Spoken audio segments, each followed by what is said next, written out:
Afuera de un hospital, en Guayaquil, Ecuador, una familia sella el ataúd de su padre con plástico. Aquí tienes que comprarte todo nuestro equipo para entrar allá.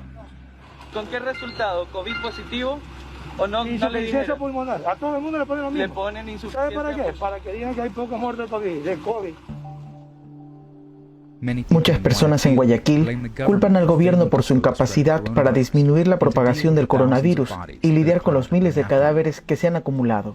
Guayaquil ha sufrido la que puede considerarse la cantidad más dramática de víctimas en América Latina.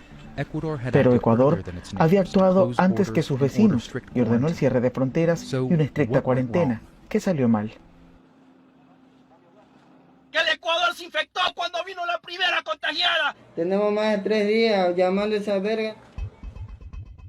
Desde el inicio, el doble golpe del contagio rápido y la consecuente cantidad de muertes tomó por sorpresa a funcionarios locales y nacionales. El primer caso confirmado de coronavirus en el Ecuador.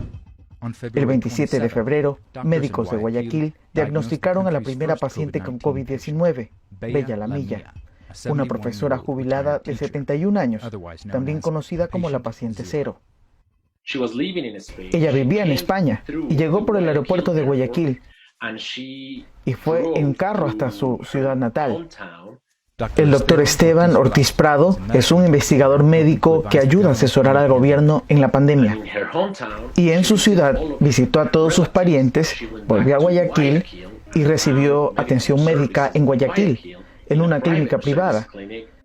Se puso muy mal, entró a terapia intensiva. 5 días después la diagnosticaron y 2 doctores de esa primera clínica también dieron positivo porque nadie sabía nada sobre esto. Diagnosticar a Lamilla demoró 13 días. Durante ese tiempo, ella infectó a muchas otras personas, entre ellas a su familia, que aparece en esta foto de 2019. En total, 3 familiares murieron, entre ellos Bella. Al final se ha confirmado que infectó a 17 personas, pero sabemos que por la cultura en Ecuador, antes de tener el diagnóstico, pudo haber diseminado más el virus. Ahí perdimos la pista. Después de llegar a Ecuador, Lamilla se quedó en casa de su sobrina Cassandra, en la ciudad de Babahoyo. Ella nunca supo qué enfermedad tenía. Y hasta ahora muchas redes sociales nos apuntan como si mi tía fue la culpable de que el virus se propagara acá en el Ecuador.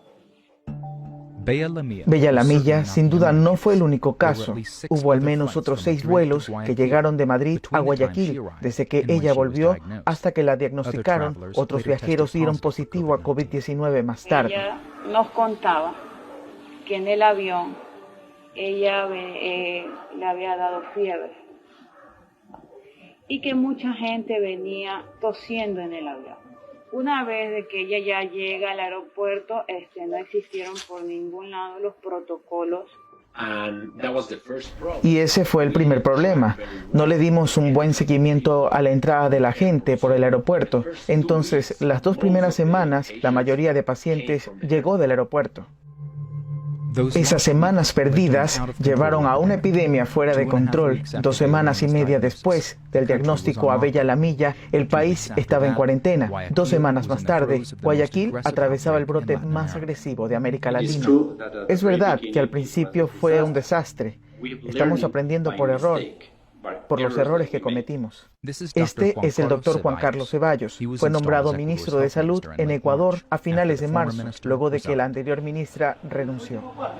Admite que el gobierno debió haber realizado más pruebas y rastreos en pacientes, pero también culpa a los ciudadanos por no haber seguido las órdenes de quedarse en casa luego del diagnóstico de Bella. Ecuador, como dije, estaba preparado, es decir, se hicieron todas las medidas y de manera muy temprana. Desafortunadamente, la gente no nos escuchó y no obedecieron esas restricciones. Al igual que en muchas ciudades de América Latina, un gran segmento de la población de Guayaquil vive al día y trabaja en empleos informales. Para ellos, quedarse en casa significa no comer. Fue una tormenta perfecta de factores que dejó a los hospitales y morgues de Guayaquil abrumados. En la madrugada aquí llegan gente y se mueren aquí en la madrugada en la puerta. Aquí todos los que entran mueren. Ahora, el gobierno de Ecuador tiene otro dilema. ¿Cómo enterrar a los miles de cadáveres que se acumularon en las semanas posteriores a la muerte de Lamilla? La cifra oficial de fallecidos en Ecuador es de varios cientos, pero la policía forense trabaja día y noche para levantar y registrar a miles de muertos más. Ahora se construyen grandes cementerios en la ciudad.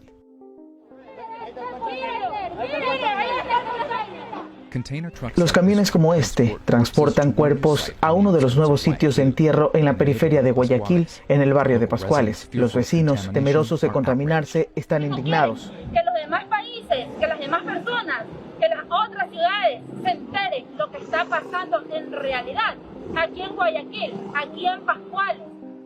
Los funcionarios a cargo de los fallecidos han prometido que cada cuerpo recibirá su propia sepultura.